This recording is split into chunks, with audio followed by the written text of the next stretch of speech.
In this presentation, I will be discussing cross-curricular issues within English and science, looking at various processes and topics. Cross-curricular teaching and learning is a hotly debated topic and one that can be difficult to address. It's not about squeezing a subject into a certain lesson so that it can be said that the children have learnt it, rather that your pupils are delivered lessons that encompass curriculum expectations in a meaningful, motivating and engaging way. Throughout this presentation, I will address both positives and negatives of a cross-curricular approach with regards to English and science, give an example of a topic that can be taught effectively using these cross-curricular approaches, and how ICT tools are utilised in the classroom, and whether or not teachers could do more with these tools. When analysing whether a cross-curricular approach with regards to English and science is a positive move, one has to consider both the positives and the negatives. According to Judy Foreman, a kinesthetic approach to science can be beneficial to promote good progress and will ensure pupils' understanding is developed properly. One can see how this approach is effective in the classroom, with talk partners and role play often utilised, but this kinesthetic approach can sometimes be lost when teachers feel pressured to have solid evidence of the children's learning in books. When role playing using speech and language, for example, the life cycle of a raindrop, one can see that children will retain the learning from absorbing the information and then repeating it back to a partner or a group. Obviously, this strategy is not effective for every single child, but Foreman believes that, especially in Key Stage 1, this role play is beneficial as it utilises the imagination that children are so keen to exhibit. With both summative and formative assessment being such important points in education, teachers can sometimes feel rushed and pressured into completing the curriculum without considering these cross-curricular links. This could be due to timetabling problems, especially considering most schools place such a heavy emphasis on literacy, phonics and mathematics. However, this is a factor addressed by the document Excellence in Education, issued by the Department of Education, in which it states teachers are expected to consider more effective and creative ways in delivering the curriculum. In addition to this document, it is clearly stated in the September 2013 curriculum issued by the Department of Education that the National Curriculum for Science reflects the importance of spoken language in pupils' development across the whole curriculum, cognitively, socially and linguistically. The quality and variety of language that pupils hear and speak are key factors in developing their scientific vocabulary and articulating scientific concepts clearly and precisely. They must be assisted in making their thinking clear, both to themselves and others, and teachers should ensure that pupils build secure foundations by using discussion to probe and remedy their misconceptions. This links back to the speaking and listening, the importance of role-playing, partner talk and self and peer assessment. This signifies the importance of these partner talk, self-assessment and peer assessment, so that children develop not only the specific language needed for science, like fair testing, variables, jargon and the graph types, but strong general speech and language skills needed to be effective learners. These basic speaking and listening skills are paramount for all subjects within the curriculum, and not least for science. Within my own classroom experience, this can be implemented in various ways.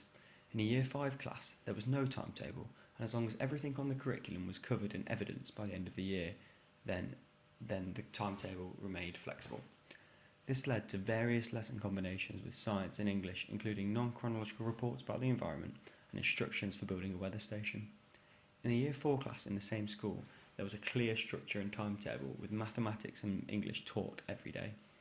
However, there was still freedom to cover many subjects within the curriculum.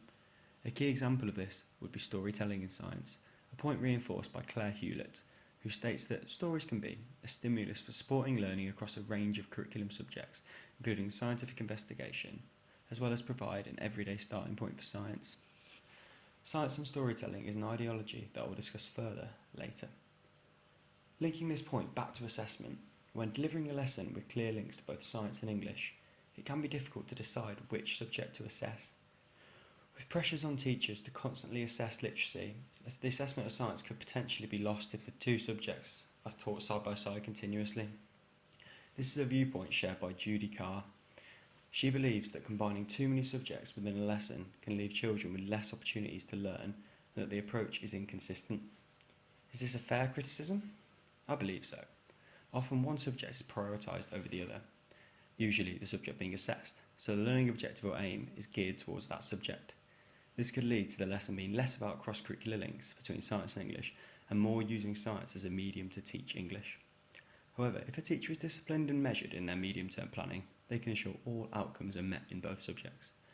Melger, Eschert-Moore and Van Her-Walters research this very argument, whether children acquire cross-curricular skills, which are defined as the general skills that are taught and practiced in curricula for different disciplines. The results are interesting and dispute Carr's viewpoint.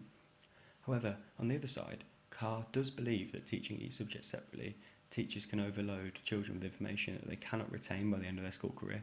So what is the solution?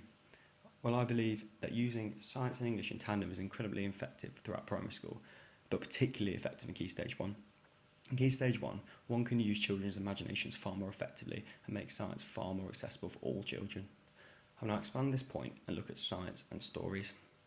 Kerry outlines ideas in this book about science and stories, but are they effective in practice? As previously mentioned, stories are an invaluable resource for getting children engaged and motivated about any subject, as children are surrounded by them from an extremely young age and are actively encouraged to read them on a daily basis throughout their entire primary school career, and often further. However, stories in science is often a practice that is less common in a Key Stage 2 classroom than a Key Stage 1 classroom. Claire Hewlett states that this is because stories become longer and more complex. It's harder to find a story that will be completely relevant to the topic, and it may become difficult to find something that can cater for 30 children as tastes start to develop as the learners get older. However, it's not impossible. Using an example, I'll show how you can use the story to develop science knowledge and assess literacy. Hewlett suggests the book Stig of the Dump. Stig of the Dump was written in 1963 by Clive King, and it follows the story of a Stone Age child who is catapulted into the present day. You could do many activities for both literacy and science using this book.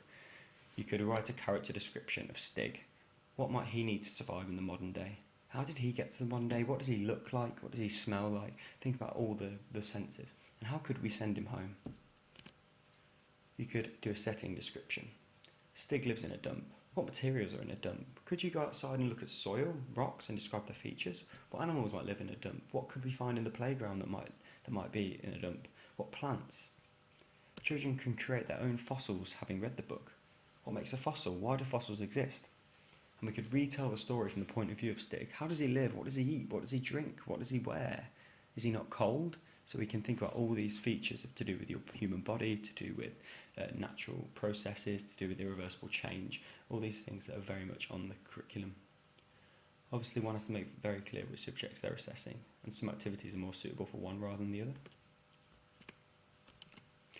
ICT is a tool that is used in practically every classroom, from iPads to netbooks, to computers to interactive whiteboards.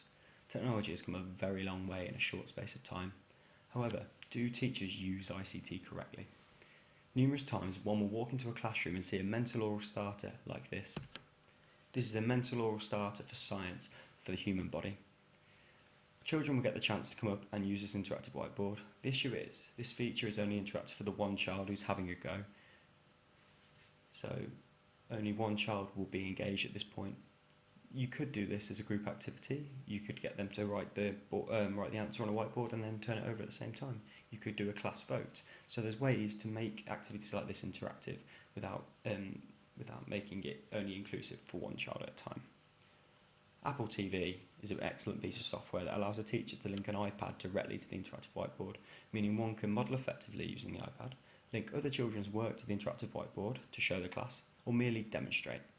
This is particularly effective in the teaching of phonics, as there are hundreds of phonics apps on the market at the moment.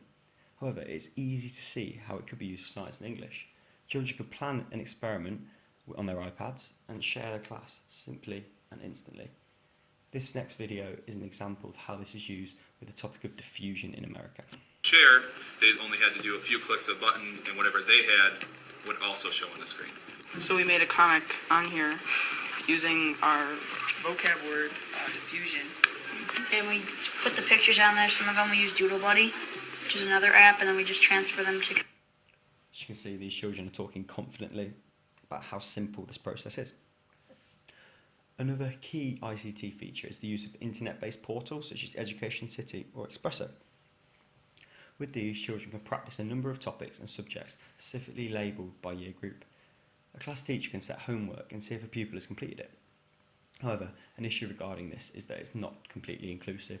Some children may not have access to a computer at home, so one has to be very careful to be sensitive concerning this issue and plan accordingly. This is Education City in action, particularly looking at science. EducationCity.com presents Science. Jam-packed with engaging activities, we cover everything from planets to plants.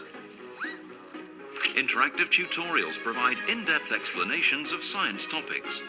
Whether your young scientists are bowled over by bacteria or tuned into tectonic plates, our resources will definitely keep them switched on to science. In conclusion, cross-curricular teaching between English and science is a positive and important process. The most important point is that children need strong speaking and listening skills to be able to access science as a subject. This is a core literacy skill, so to consider that the two subjects can ever be separate is wrong in my opinion. With less obvious links, the planning and delivering can be harder, but it's certainly possible and provides a beneficial and well-rounded learning experience for children of all ages. Thank you for listening.